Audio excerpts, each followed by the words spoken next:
Hello guys, welcome to a new episode of VBC DIY channel.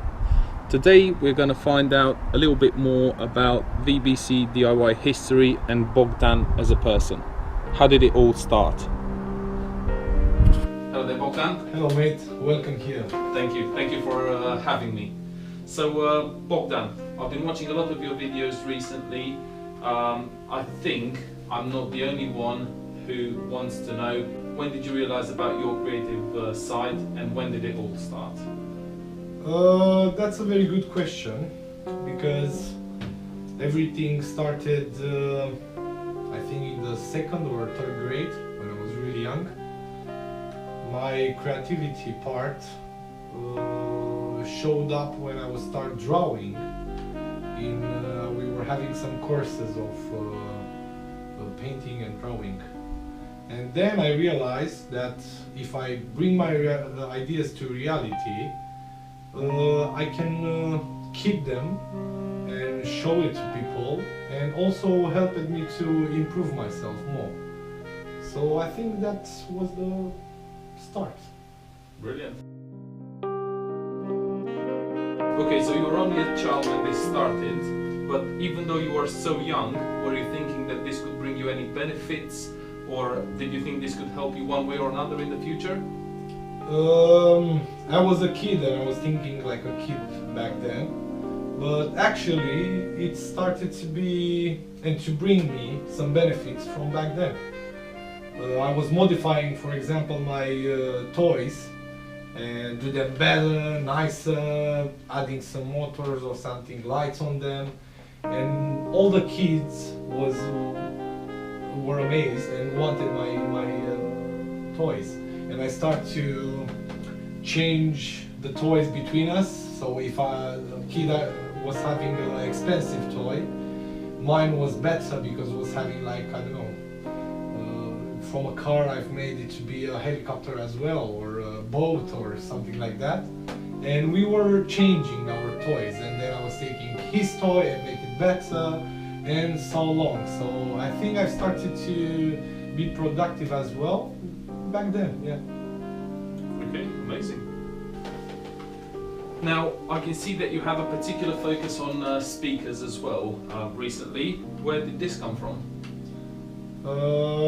I think also back then, but I was like 5th grade, and I start to, I don't actually start to build them. I start by drawing them a lot, and then after a while, some years, how I'm here, because I'm living in England now here, and my father was going to Israel, and from there, when he was my age, he was bringing some audio stuff in our house, and I liked it a lot, so I've combined it. I think in my brain was going like that system from the house and my drawings from the school, and I think after some years, 7th grade, I started to build speakers, and also I was taking them with me at the school to show it to my colleagues and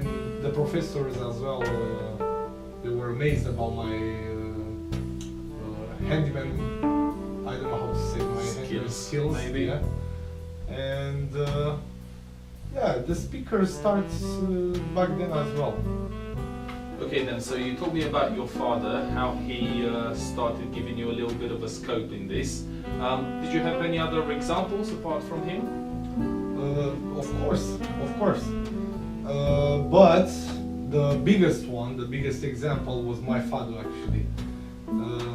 He was really trying to teach me this kind of handyman stuff to be like useful in everything. And he was taking me when he was having a spare time from work.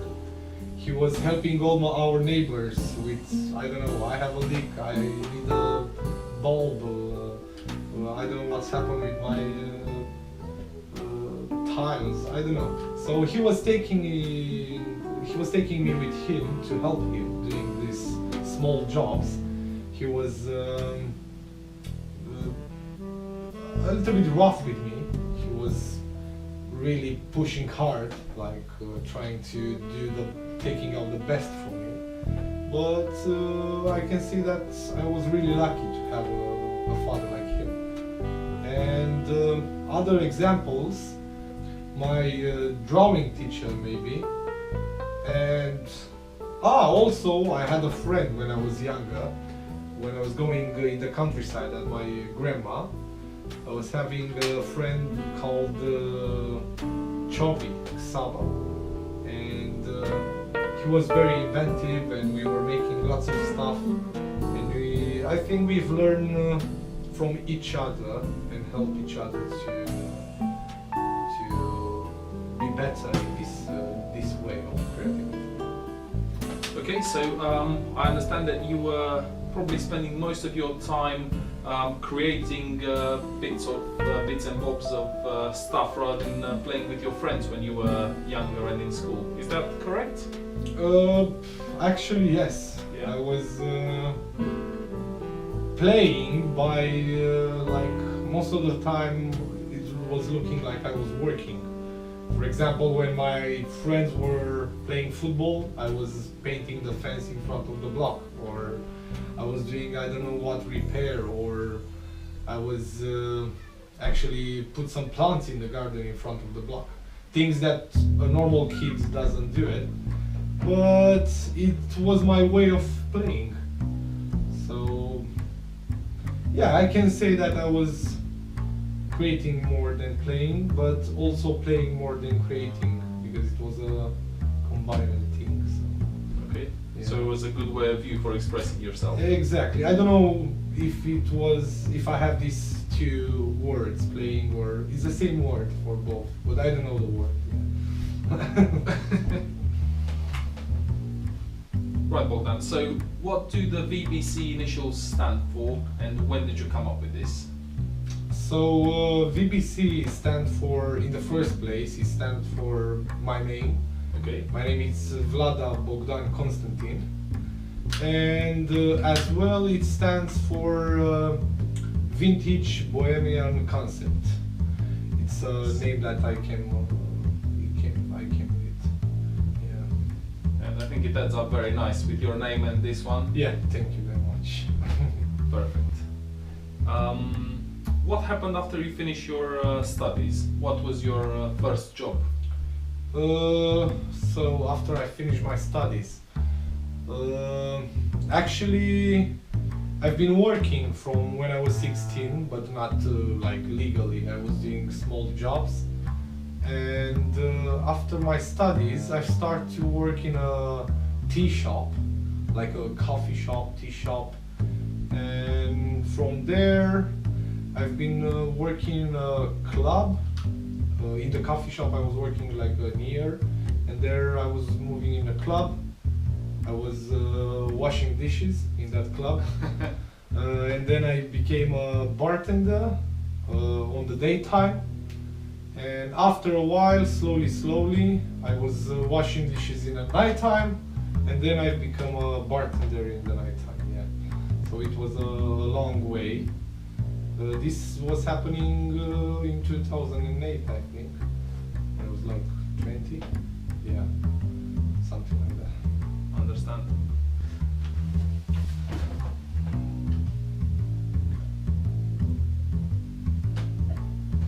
Right, so it seems to me that you were fairly busy working full time back then. How did you still find time to keep up on your creative side? The thing was, I was lucky to have a really nice guy that I was working for. He was an ex-designer, so Okay. As well he was a really big example for me. And every time he was seeing me just staying and losing time for nothing, he didn't find something to give me to work. He was just telling me, do something, write something, read something, repair something, do anything constructive, don't lose your time. And yeah, he was a big example for me as well. And I started to do that. So I think the first thing that I've done, it was I started to do bags. I was having a friend that helped me with this, and we were going in second-hand shops to buy used clothes, and we've started to do bags from them. We were using the materials from already used clothes, like recycling and stuff like that. And after that, it was going really well, but I changed my mind. I don't know why, and then I've done a photo studio. Okay. And I was like 21, and the photo studio as well. I've done all the lights in it, all the softbox, and after just 1 month, it started to go so well that I bought every lights and everything brand new, like the cameras and yeah.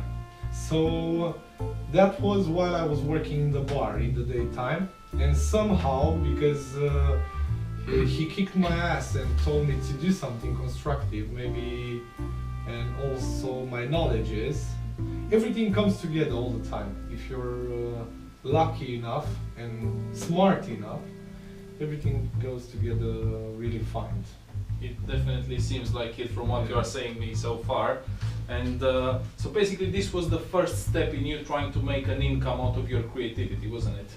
Yeah, I was trying, but I was not struggling. I was somehow trying to find, when you're at work, for example, for 8 hours, it's not like you're locked over there, you can change your job, but sometimes you can have two kind of jobs. One just to help you live your life, and the other one to make you feel your life. I don't know how to say. To live your life in a different way, in a positive way. And yeah, I always use a job just to make some money to live my life.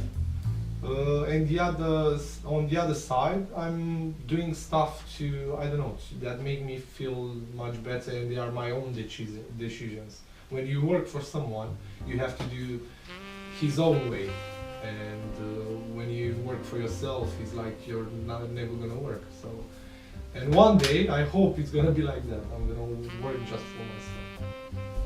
That's great. Now, so what struck me, I was looking at your hand. It seems like you've got a lot of tattoos. Yeah. And is it only on the hand, or do you have any? I have so many. I have like 50 tattoos. I have on my legs, on my belly, on my back, everywhere I can reach. I have on this one because I've done it myself. I don't know if you're gonna believe it. Oh God. I've done tattoos as well. Being so creative, sometimes they have some crazy turns. I understand. And, I've liked the tattoos, and I start to do tattoos on myself. So I'm a right hand, so that's why most of them on the left hand. Yeah, when I was young as well, I was like 17, I think, and I was making tattoos on my friends and things like that. And normally it's not legal, but crazy childhood. As long as they consent, I think they should be fine. I hope they're not crying. No, definitely not.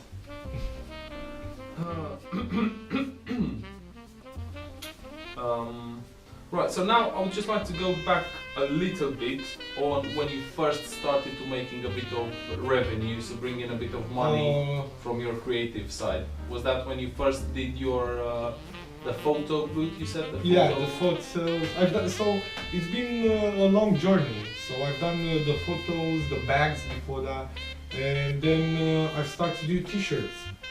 I've done my own printing machine, and I was doing printed t-shirts, and that was bringing me money as well. It was a nice way to do what you like and also to earn something from it. Yeah, but actually I'm most of the time reinvest my money that I'm thinking of for my ideas. So, but somehow everything is okay. It falls into place. Yeah, it falls into place, right. Okay, and I think at some point you were under a different alias. I believe it was called Omul Buna Aproape Toate. So the man skilled at almost everything. Yeah. Yeah, that What was happened with that? that was my name in Romania. In Romania, I was just before I came to London. I think I was. That was my name. Yeah, Omul Buna Aproape Toate. And I was also trying to have a TV show about. It was a period of time when I realized that I want to share with everyone what I know. Like I had so many examples around me, and I would love to be one for others. So back then, this is what I was trying to do. Yeah, it's good to remember that. And I've tried. I had like 2-3 episodes live in some mornings on TV, but things didn't go well. And when it came about wages, and I stopped it. But it was fun. It sounds fair enough, I think. Yeah. And so Bogdan, I think we've managed to get a little bit of what you do, what you are as a person, and how you've become what you are today. Do you want to tell us a little bit about how you see yourself in the future? In the future, if I'm gonna keep it this way, for example, I'm the same guy. I came here 5 years ago, and I start by doing the same thing, having a job and also my own thing. And my first job, for example, here it was as a handyman for the council, and it was crazy because I was never working in construction when I came here. But all those small things that I was doing in Romania helped me to understand really quick how to be handy in construction. So I've done that for like 3 years, and then I've moved to a coffee shop again, and then I was cooking meat in another shop, and then I was washing dishes, and I've done lots of jobs here, and then I've came back to construction, and now I'm actually upseller. I'm working on heights, and I'm doing this thing with VBC DIY, and I hope it's gonna work. It looks like it's gonna work, at least in my head it's like I'm good at it. We hope so, and we know what you can do. So I think you're on the right path. Thank you very much. And I hope everybody will understand that I'm doing this for others. It's not like I'm doing just for me, because I don't earn something, at least for the moment, from this. It doesn't bring me anything more than pleasure. But I love it this way as well. And I'm gonna try to bring more and more nice videos and hope to inspire everyone. I don't know. That's amazing. Guys, watch this space, VBC DIY channel.